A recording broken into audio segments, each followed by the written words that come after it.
When creating a new way of life, we must begin with our own personal rebirth.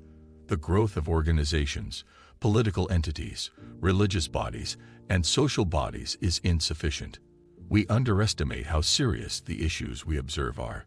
We must undergo the basic change within. It all depends on how we see ourselves. Nothing about ourselves that we refuse to affirm will ever manifest in the outside world. This is the religion that guides our daily lives, because religion, like charitable giving, begins with personal experience. Renewing your thoughts is the only method to reform yourself.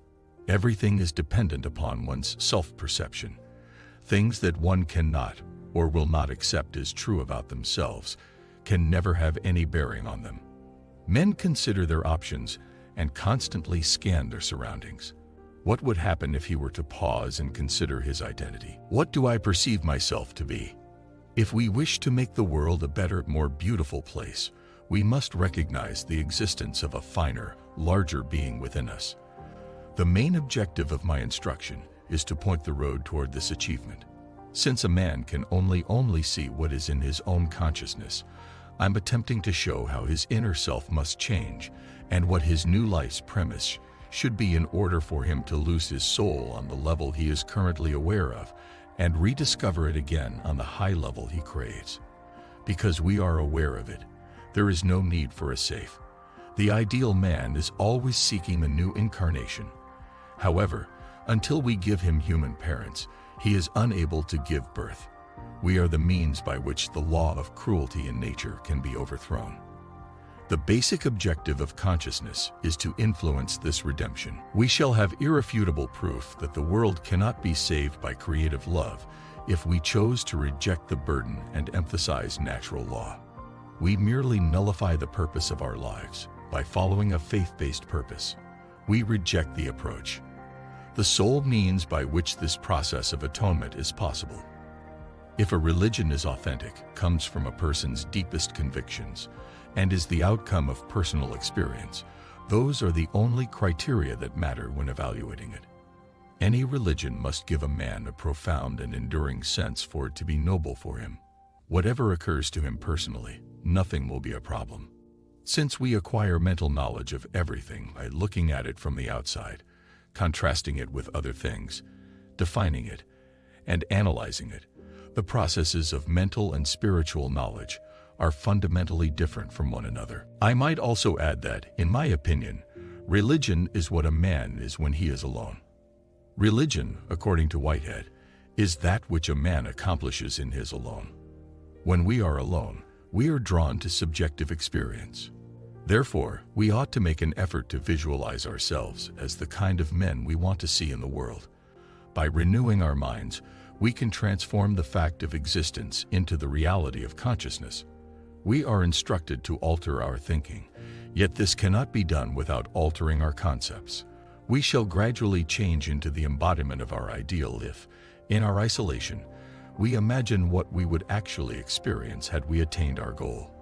Our thoughts are the natural outgrowth of our ideas, and a man's innermost thoughts make up his own identity. Always stop doing, be quiet, and perceive as the remedy for craving. I have achieved my goals. Always work to change your heart, because without internal change, external change is useless. Heaven has entered via fostering our qualities rather than controlling our emotions. Actually, an old thought has not been lost. New thoughts have taken control completely. When a completely unique and intriguing thought catches our attention, it disappears. Like dead oak leaves, old thinking and emotional patterns linger until they are pushed aside by new ones. Every great thought begins with a period of intense concentration. In essence, creativity is a keener susceptibility or possibly a deeper receptivity. Anyone who wants to live a better life must make their future dream a reality right now. When that absorption is filled with our greatest desire, and we transform into that ideal, we observe it manifest in our surroundings. And we learn that the present advances into the future rather than going backwards. In essence, this is how we change the way things turn out. A now that is somewhere has no clear relevance for us. We only become aware that we have genuinely changed our future after we feel like we are in this perfect state. My intention is to help you see yourself more positively and to make the actions you can take to get there so clear that none of you will feel discouraged when you leave the church on Sunday morning. In order to communicate with a voice that can inspire the imagination and lift the soul, we must go back to our core principles. People need to be motivated by high ideals.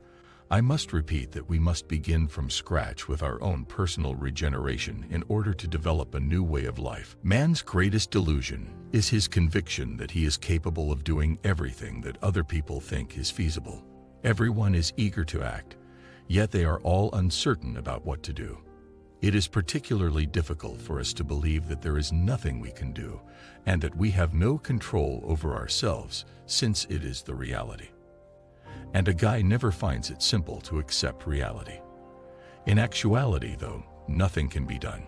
Everything, including the things that happen to man, the things he does, and the things he causes, all happen. All this takes place, and when the temperature in the upper sections of the atmosphere changes, it happens in the same way that rain does. In our higher selves, what conception of ourselves do we hold? We are all up against a problem here. Everything is determined by a man's self-perception. He will never see in his surroundings what he refuses to accept as true inside himself. A shift in one's self-concept is the ideal adjustment, the new interaction between one's depth and surface. Theoretically, deepening is always possible because everyone has the maximum depth, and all that's left is for you to realize it. To properly experience life, we must be prepared to die and reborn. This doesn't mean that we'll actually die.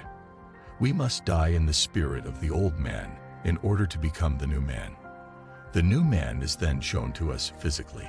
An old expression describes it as being obedient to God's will. There isn't a better new one, in my opinion. When we devote ourselves to the ideal we seek to depict, all conflict is overcome, and we become more like the ideal whose image we rest. Apparently, the man without a wedding garment enters the kingdom by acting dishonestly, as if he doesn't firmly believe what he does on the outside. He radiates virtue, love, and decency. Although he speaks clearly, he stops lying because he understands deep down that nothing will be revealed by others who are more knowledgeable than he is. A wedding dress is a symbol of the desire for union. He has no desire to merge with what he preaches, even if it is the truth. Therefore, he is missing a wedding gown. As soon as we are connected to the truth, we will let go of our old selves and regenerate in our mental souls. Truth will overthrow the crafty pretender's fake aristocracy. At some point, the good aristocracy will take over and rule over truth. Enjoy manifesting.